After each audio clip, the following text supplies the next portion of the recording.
Selamat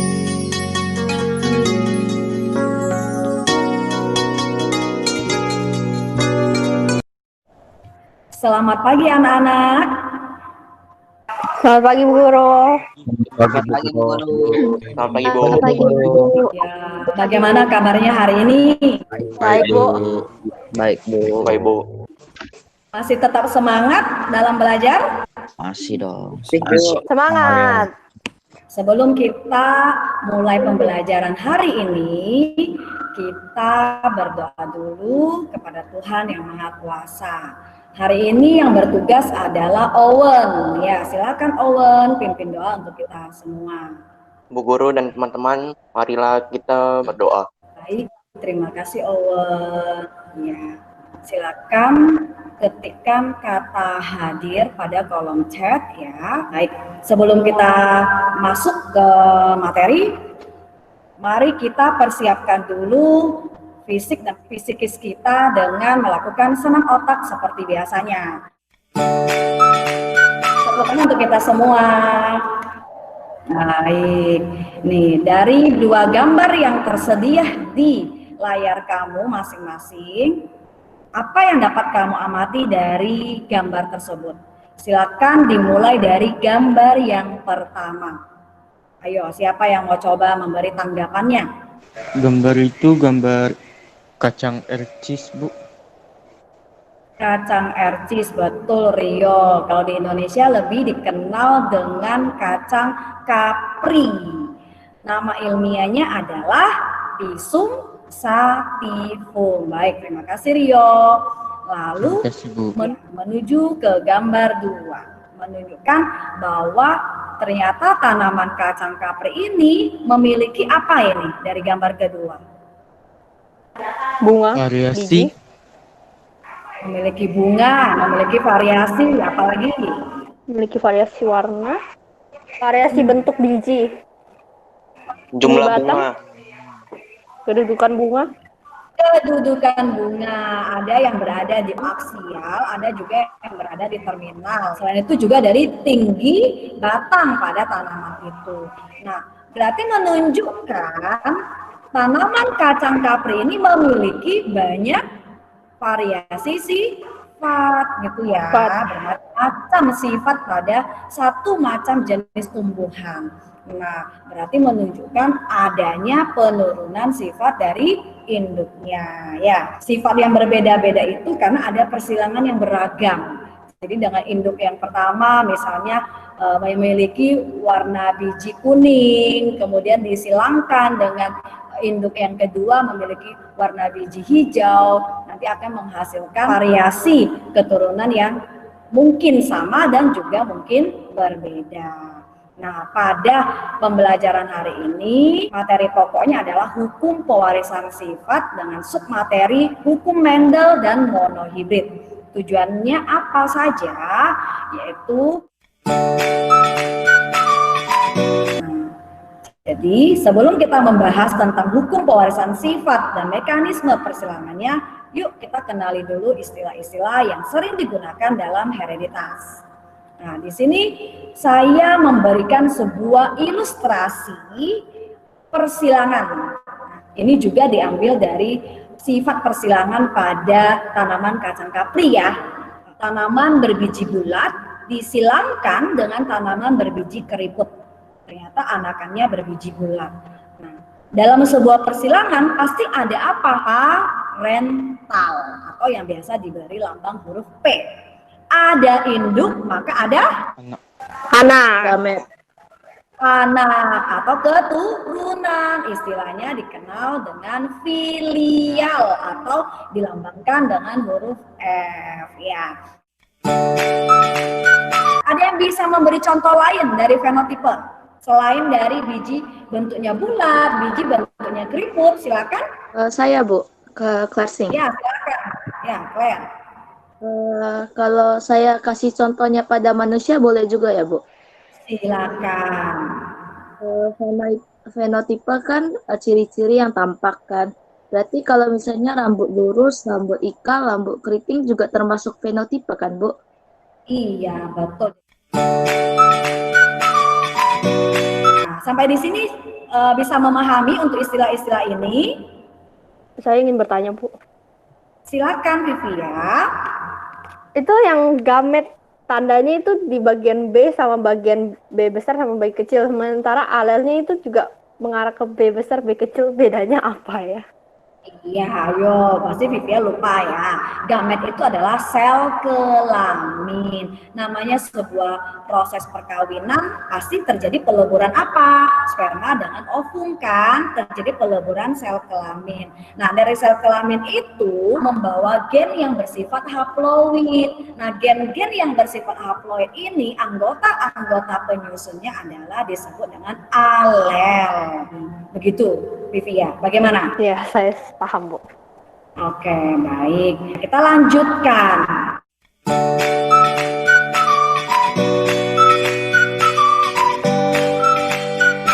Jadi dari warna biji saja, dari bentuk biji saja, itu menunjukkan persilangannya hanya satu sifat beda yang kita kenal dengan istilah apa? Monohibrid, Bu. Monohibrid. Mono artinya satu ya. Nah, jadi istilah-istilah di sini harus kamu pahami betul ya. Kita akan masuk ke hukum pewarisan sifat. Gregor Johann Mendel merumuskan hukum Mendel. Hukum 1 Mendel dan hukum 2 Mendel.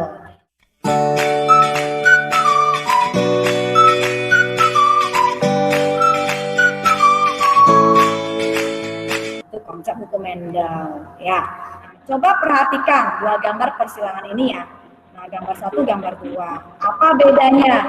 Tidak usah dijawab sekarang. Kita akan menuju ke Google Slide ya. Di sana saya juga akan sambil memantau dan membimbing kerja kamu ya.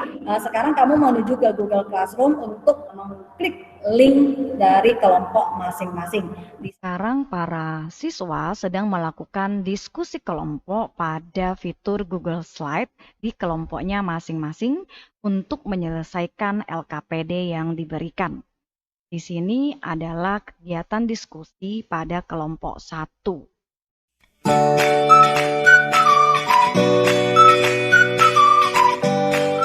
Ini adalah hasil kerjanya. Saya akan coba memeriksa.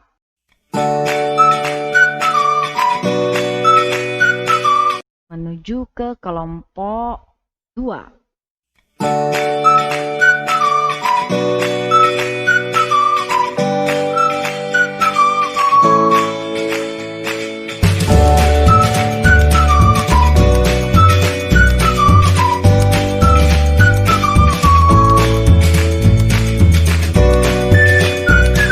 Ya, diskusi kelompok sudah selesai. Oke, kita berkumpul kembali di Google Meet setelah melakukan diskusi kelompok di Google Slide. Nah, tadi Bu Guru juga sudah sambil memantau, memberi tanggapan, memberi umpan balik. Ada beberapa yang memang masih kurang tepat, tapi sebagian besar sudah benar ya. Nah, sekarang kita akan membahas serta penguatan materi agar lebih paham. Jadi, apa yang dapat kamu bahas dari soal yang pertama? Silakan kelompok 3.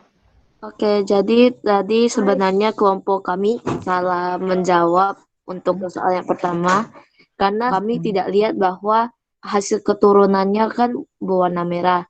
Jadi parentalnya atau induknya itu berwarna merah dominan dengan putih disilangkan menghasilkan gamet M besar, dan M kecil, M kecil.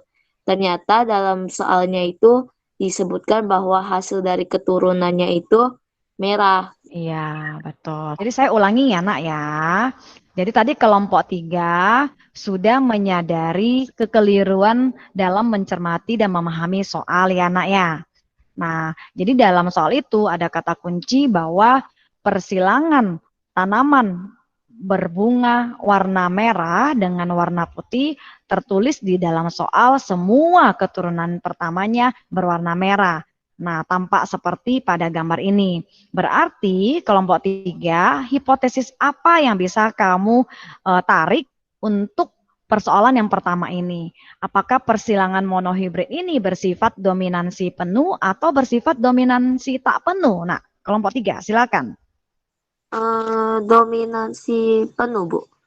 Iya, jadi untuk persoalan pertama, tampak juga dari gambar itu menunjukkan merah mengalahkan sifat warna putih sehingga anakannya yang muncul adalah berwarna merah. Baik, terima kasih untuk kelompok 3. Selanjutnya untuk persoalan yang kedua yang diilustrasikan dengan gambar yang kedua ini. Kelompok 1, silakan.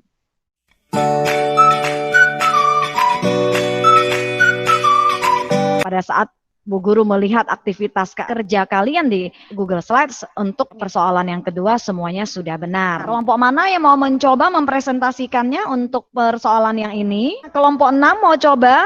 Kurang yakin, Silakan. Bu. Coba dicoba saja, itulah gunanya kita membahas bersama. Nah, untuk soal seperti ini, kamu harus melihat dulu sifat unggulnya apa. Karena dia bilang bernilai komersial. Bernilai komersial artinya memiliki nilai jual yang tinggi dan menguntungkan. Makanya dikatakan bersifat unggul. Nah, dikatakan bersifat unggul jika apa nih? Sapi tidak bertanduk memiliki daging empuk dan sedikit lemak. Lebih mampu bertahan dengan jumlah pakan yang lebih sedikit. Ini adalah sifat yang unggul. Ya, berarti untuk sifat unggul bisa kamu ketahui untuk sapi yang bertanduk atau tidak bertanduk jadinya yang menjadi unggul. Tidak bertanduk. Tidak Yang bertanduk. tidak bertanduk. Tidak bertanduk dominan terhadap yang bertanduk. Mencoba merumuskan persilangan yang paling efektif supaya dapatkan nilai yang paling unggul. Untuk dapatkan 100% berarti harus menyilangkan induk yang bergenotipe apa? H besar ya kan? Dengan induk H besar ya enggak? Oh iya, Bu. Oke, sudah paham untuk persoalan yang ini? Paham, Bu. Terima kasih. Oke, setelah mempelajari istilah-istilah hereditas, hukum pewarisan sifat, monohibrid, apa yang bisa kamu simpulkan? Silakan, Claire. Bisa diketahui bahwa Bapak genetika yaitu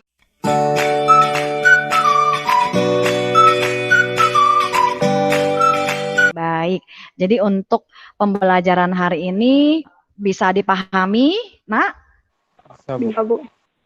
Oke. bisa, Bu. Nah, jadi setelah pertemuan di Google Meet sekarang, kita akan mengukur pemahaman kamu terhadap pembelajaran hari ini. Berupa soal di Google Form yang Bu Guru sudah sediakan linknya di Google Classroom. Saya apresiasi seluruh keaktifan, tanggung jawab kamu menyelesaikan LKPD, kemudian kerja sama kamu dengan teman-teman dalam satu kelompok. Tepuk tangan untuk kita semua ya. Oke, untuk pertemuan selanjutnya, materi yang akan kita bahas adalah persilangan dihibrid, ya, lanjutan dari persilangan monohibrid. Kita tutup dengan doa. Silakan Owen, pimpin doanya. Bu Guru dan teman-teman, marilah kita berdoa. Amin. Terima kasih Owen. Baik, sampai ketemu lagi di pertemuan selanjutnya dan selamat mengerjakan kuis keduanya. Oke, sampai jumpa. Terima kasih. Sampai jumpa, Bu. Terima kasih, Bu. Terima kasih, Bu. Ya, inilah evaluasi para siswa untuk mengukur pemahaman materi hukum pewarisan sifat dan persilangan monohibrid. Di sini sudah tampak semua siswa mengumpulkannya. Kita bisa menggunakan fasilitas import grade untuk segera mengembalikan hasil kerja para siswa.